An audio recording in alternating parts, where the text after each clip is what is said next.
How's it going, guys? So I have an Xbox One controller here that, as you can see, I've taken it apart.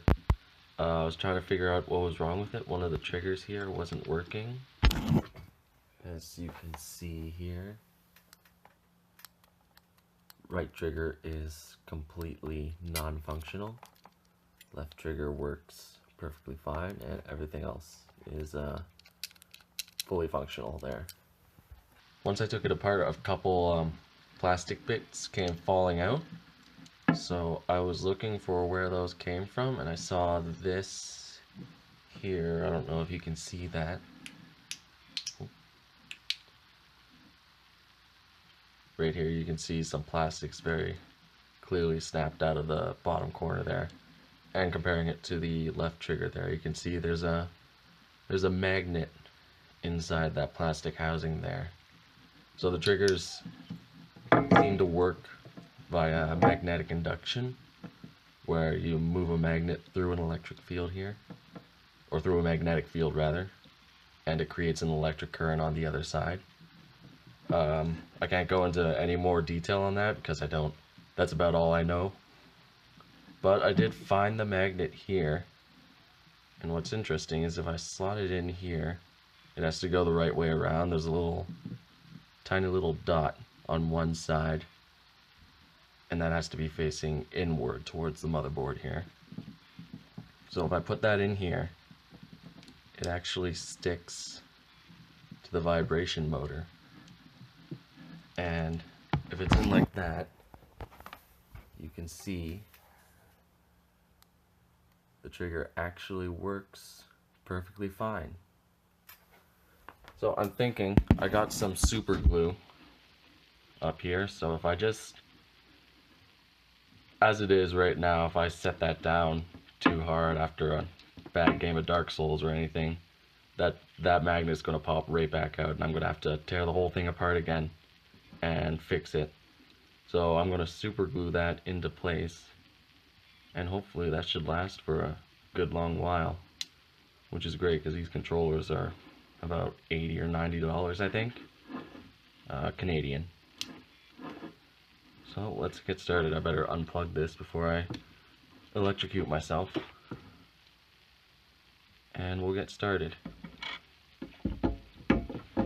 Now, if you've never taken apart an Xbox One controller, what you're gonna need is a T8, a Torx T8 security or Torx T8H bit. I can't get the camera to focus on that, but it's a regular screwdriver bit with a little hole in the middle, and that's to deal with the security screws that Microsoft uses in their Xbox One controllers. If you can see that.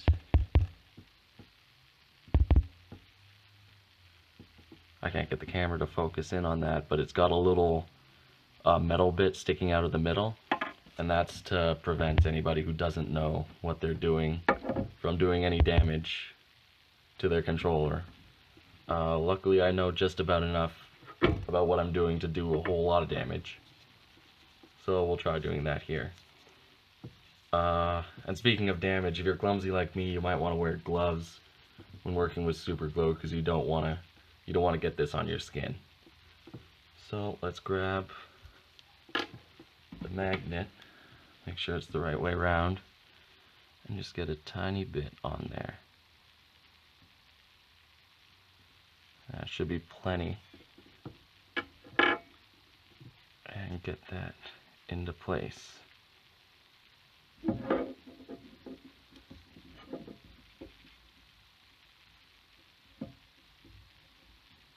Okay, that seems to be holding so far. It's not sliding up to the motor or anything. I'll just hold that in place for a little while.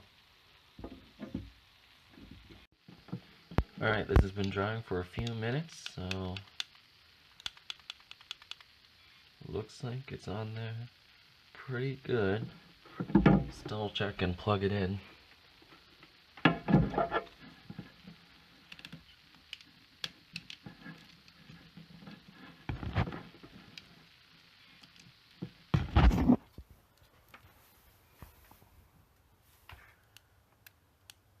seems to be in perfect working order.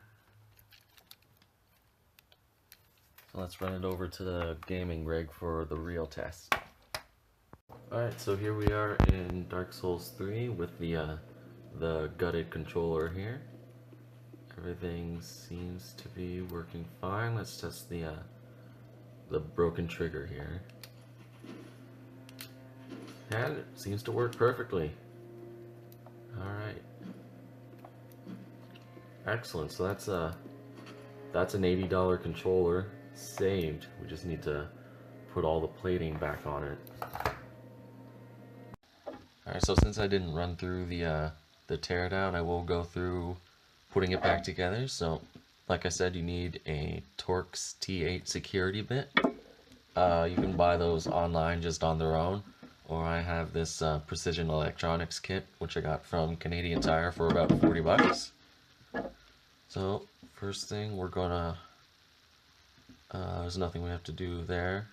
What you could do, actually, is if you're doing this at home, you could wrap some electrical tape or something around there just to help hold it in place, which is actually what Microsoft did. You can see here with the original black Xbox One controller. This one has a different issue that I might get into later.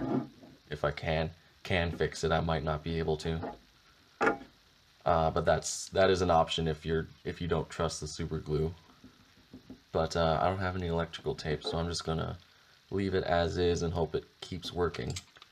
So we're gonna carefully slot this back into the back plate here and stick the front plate back on.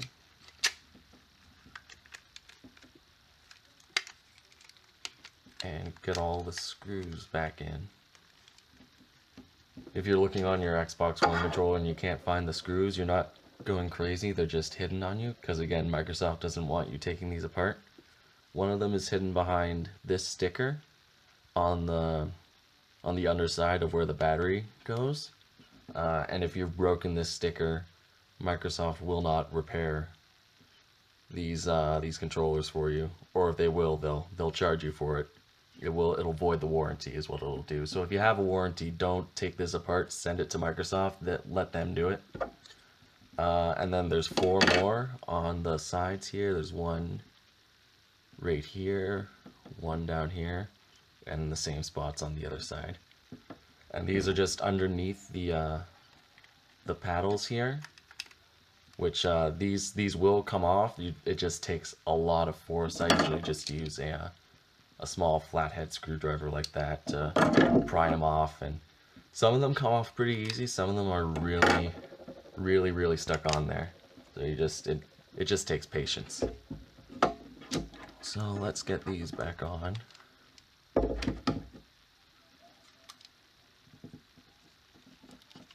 We'll start with the middle one here.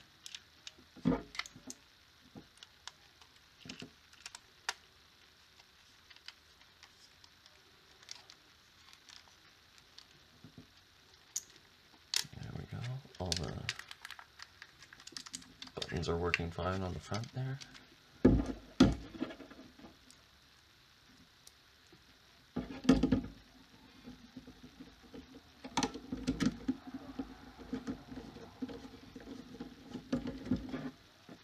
Is that going in?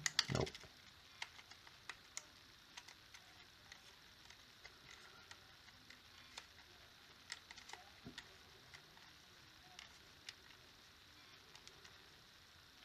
Okay, there we go. And the magnet stayed in there after I tapped it there, so that's a good sign.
feels pretty secure. Let's just pop these paddles back on.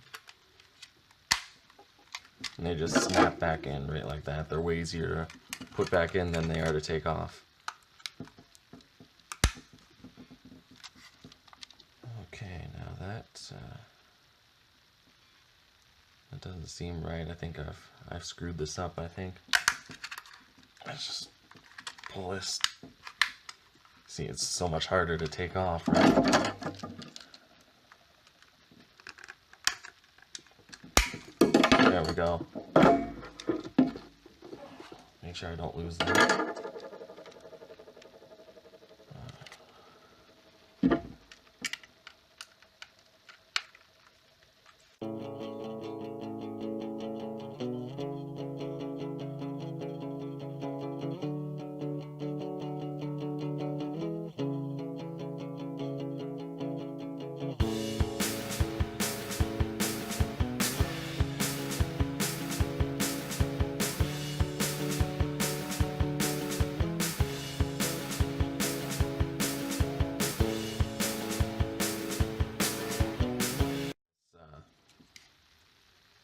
I probably should have used this to line it up first, but these right here are the battery leads.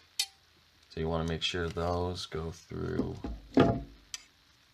this side of the controller housing, since the other side already has some built in. So let's use those to kind of line ourselves up here. Hopefully that works a little better. Yeah, that looks to be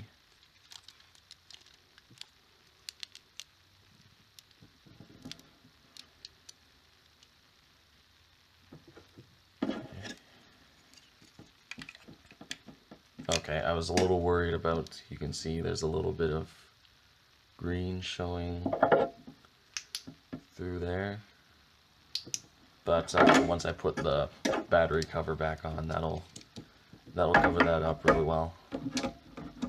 Alright, once again, let's put this back together.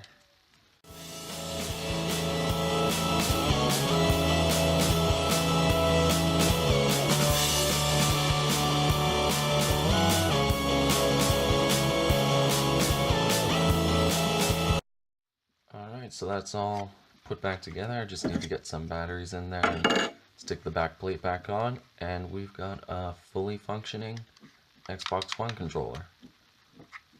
With just a slight issue that anybody could get, you know, those plastic casings there are just pretty flimsy, so just, you know, if you get mad, smash your controller down, which I do quite a bit, you could easily break those off. But yeah, pretty easy fix, all things considered. Alright, thanks for watching, see you guys later.